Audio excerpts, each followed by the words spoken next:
Now, this evening, I want us to share the word of God. Something that just prompted into my heart to drop it right now. The book of Job, chapter 42 from verse 10. I want us just to quickly go into the book of Job 42. The book of Job 42 from verse 10. And the Bible says, after Job prayed for his friends, the Lord restored his fortunes and gave him twice as much as he had before. Let us pray. Father, in the name of Jesus, we thank you. We glorify your holy name. We thank you for your word. And Father, we pray in the name of Jesus Christ that let this word be a blessing to each and everyone under the sound of my voice. Father, we pray that it will achieve your purpose. And I pray in the name of Jesus Christ that as a vessel, use me, Jehovah Lord, to speak your word. I pray for more of you and less of me. It is in the name of Jesus Christ we give thanks and we pray. Amen and amen and amen. And so this evening, my title, my sermon title is Blessing Beyond Self. It's all about the power of interceding for others. And so today we are going to talk about something that may seem simple, yet it challenges our lives. It's all about putting others before ourselves. Yes.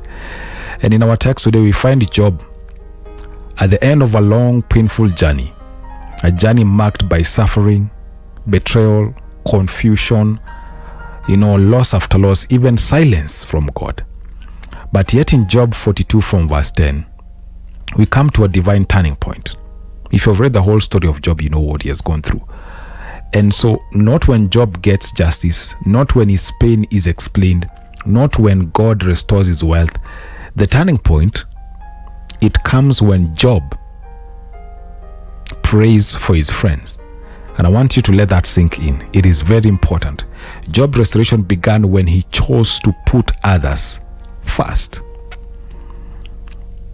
And that's why it's very important for you to understand the power of intercession.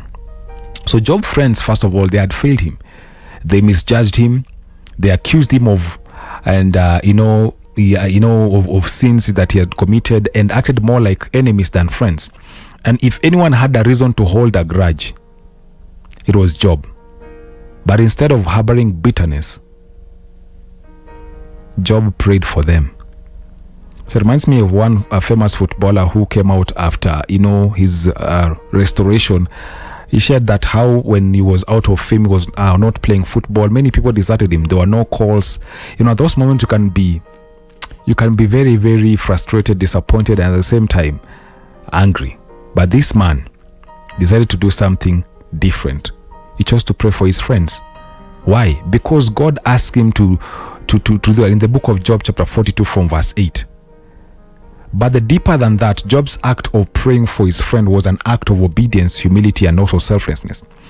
And when you choose to pray for others, especially those who have hurt us, we align ourselves with the heart of God. Jesus said in the book of Matthew chapter 5 from verse 44 that you should love your enemies and pray for those who persecute you. And so putting others first means putting their needs before your own comfort and their spiritual well-being before even you have a right maybe to be angry or something. So it is very important for you to understand that it does not excuse the behavior, but it acknowledges that there is grace, and the grace is more powerful than revenge. And so in verse 10 we read, after Job prayed for his friends, the Lord restored his fortunes. The restoration didn't come before the prayer. It came after. And that's not a coincidence. God was showing us the principle that I'm about to share with you this evening. That blessing often flows through brokenness that chose to bless others. Even in your brokenness, you choose to be a blessing. When we put others first, we are participating in God's redemptive plan. We make space for God to work through us and to work in us. And in so doing, we even open the door for our own healing. The Bible says in the book of Philippians chapter 2 from verse 3 to 4, I love it. It says, do nothing out of selfish ambition or vain conceit. Rather, in humility, value others above yourselves, not looking for your own interest. This is very important. But each of you to the interest of the others. So God's blessing flows from a place of selflessness. So hii kila time ukifikirianga ni mimi, me, myself and I, this is the problem. That is actually, you'll always see yourself, you'll find yourself in the same situation. You will never do anything, especially for this kingdom and even in your own life. Always find people to blame. Waliniacha, walifanya hivi. How about you choose to do things differently? We cannot talk about putting others above ourselves without even looking at our Savior, Jesus Christ. In the book of John chapter 13, Jesus, knowing that he was about to be betrayed, he washed his disciples' feet. Even Judas, he didn't demand service that he gave. He was doing this because he understood the assignment. And in Philippians chapter 2, we are reminded that Jesus, being in the very nature of God, did not consider equality with God something to be used to his own advantage. Instead, this is what he did. The Bible says he emptied himself, took the form of a servant, and he humbled himself up to death, and even death at the cross. So this is not weakness. Ati wewe naambia wewe amekufanyia hivyo, mbona usiwarudishie, mbona usiwaambie. It is not weakness. This is divine strength. It is the kind of strength that changes the world. In Swahili wanasema umemwekea kaa moto kwa kichwa. So friends, what if your breakthrough? What if your breakthrough is waiting on the other side of selflessness? What if you start your healing starts when you choose to forgive? What if your peace comes when you pray for someone who wronged you? What if your increase comes when you serve someone else's need before your own? This evening we are learning one simple thing.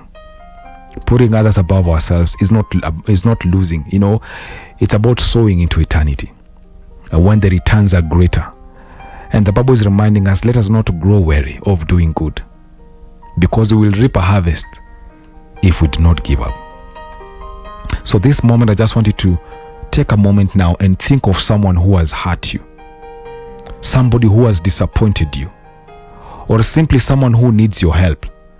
And I want us to lift them up in prayer, not for your sake, for them and for their sake, because it is through this principle that we see God doing something amazing. When Job prayed for his friends, who are not exactly the best sources of comfort and encouragement, but still praying for his friends is actually what improved Job's own life. There are wonderful blessings that are in store for those who choose to pray for others, and especially when we pray for those who have been less than comforting and encouraging to us. Remember, not only did God turn Job's life around for better, but he did it even when Job prayed for his friends. And the Bible says he restored everything in double portion. So the question is, do you want your life to change? This time, I want to encourage you. Stop thinking about yourself. Stop praying about yourself only. Pray for others, be it your friends, your enemies, your sister, your brother, your boss, your leader, even the president. Pray for anybody. And let me tell you, you'll experience the hand of God in your life. And as you pray for others, I see God double whatever that you've lost in the mighty name of Jesus Christ. Amen. Pearl Radio, the home of fresh and classic hits.